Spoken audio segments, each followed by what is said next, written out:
L'importance de bien calculer sa marge pour Amazon FBA, c'est le sujet de la vidéo de ce jour. Salut à toi et bienvenue sur ma chaîne YouTube. On va parler d'Amazon. Très important d'en parler parce qu'aujourd'hui, je m'aperçois au fil des messages que je reçois. Encore hier, j'ai reçu un message me disant « Tiens Yann, j'ai envie d'être indépendant et tout, je vis en Belgique, etc. » Et quand je discute avec lui, du coup, je lui dis de suite, bah, tiens, viens, on discute et tout. Et il me dit, ouais, Yann, j'ai 5 produits, mais sur les 5 produits, j'en ai qu'un qui marche parce que les autres, ils sont pas rentables, etc. Et du coup, quand je vais dans le détail, voilà, j'essaye de comprendre pourquoi tu as choisi ces produits-là et pourquoi tu ne fais pas de marge. Donc, il y a plusieurs raisons qui expliquent cela. La première, c'est le transport qui a augmenté à cause du Covid, à cause de la guerre en Ukraine. C'est vrai que le fait que le pétrole soit plus cher, ça a une influence. Le fait qu'il y ait eu la relance économique et qu'il y ait beaucoup de demandes pour la Chine, le prix des conteneurs a augmenté, le prix du transport a augmenté, etc.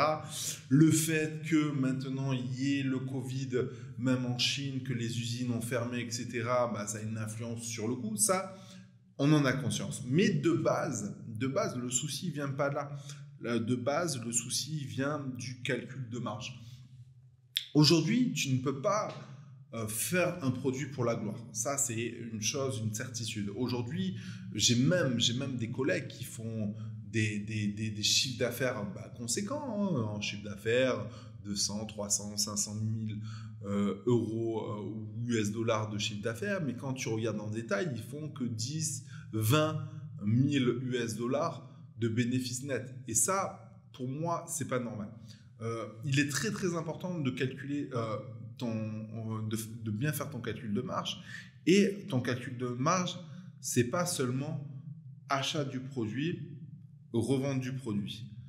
Déjà, prends conscience que selon le pays où tu vends, déjà si tu vends en Europe, tu as la TVA à inclure. Du coup, quand tu achètes le produit et que tu mets le prix de vente du produit, mets le prix de vente hors taxe.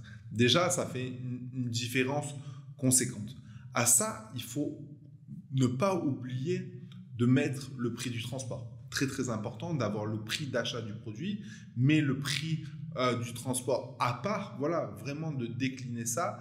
Et tu sais que ce prix de transport va être optimisé au fil du temps si tu commences par un transport aérien et que après tu fais par exemple un transport ferroviaire ou un transport maritime. Donc tu sais qu'il y aura cette phase d'optimisation dans ce sens-là et c'est important.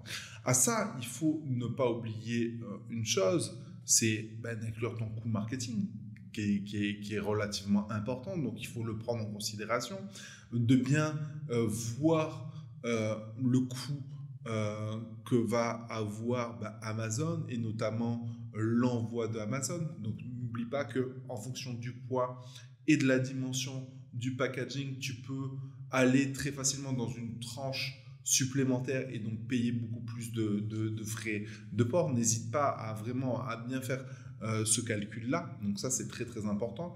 Et aussi de faire le calcul par rapport au régime fiscal où tu es, où est ta société.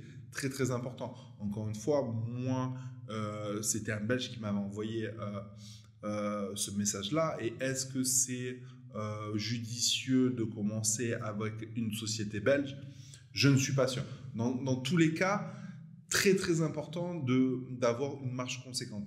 Pour cela, je t'invite à vraiment à faire ton sourcing, pas sur des tout petits produits. Voilà, ça c'est vraiment important à prendre en considération parce que les marges elles vont être ridicules et du coup il faudra faire du volume et ça va pas le faire. Autre chose importante, c'est ne fais pas ce qu'il te plaît, fais ce qu'il marche. Ne réinvente pas la roue, prends des produits gagnants sur Amazon et pour cela tu as des logiciels pour faire la recherche, mais prends des produits gagnants. C'est très important. D'ailleurs, là, je te mets en lien en dessous. Voilà, regarde la description, tu as des liens où tu pourras faire un sourcing efficace, etc. Donc, tout ça pour te dire qu'aujourd'hui, Tu ne peux pas faire un business si tu n'as pas de marge. Tu ne travailles pas pour la gloire. Et surtout, il y a énormément d'opportunités sur Amazon. Ne l'oublie jamais. Voilà, c'est un Eldorado.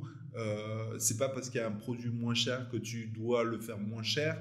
Voilà, essaye de te démarquer de la concurrence par rapport à ça, de par la qualité de ton produit, ou rajouter une fonctionnalité supplémentaire, ou améliorer ne serait-ce que le packaging. Le fait d'améliorer le packaging peut justifier le coût supplémentaire à un coût plus élevé du produit.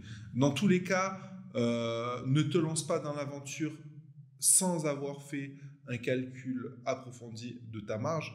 Après, ne va pas trop dans le détail parce que voilà, l'idée c'est de se laisser une marge de manœuvre. Regarde la version pessimiste, comme ça, si tu arrives à optimiser, bah, tu te feras beaucoup plus de marge.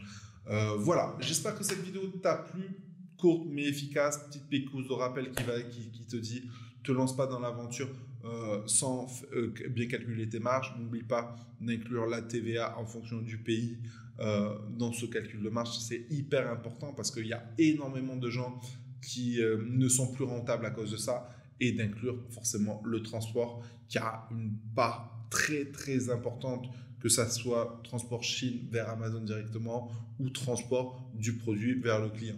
Voilà, sur ce, je te dis à bientôt dans une prochaine vidéo. Ciao!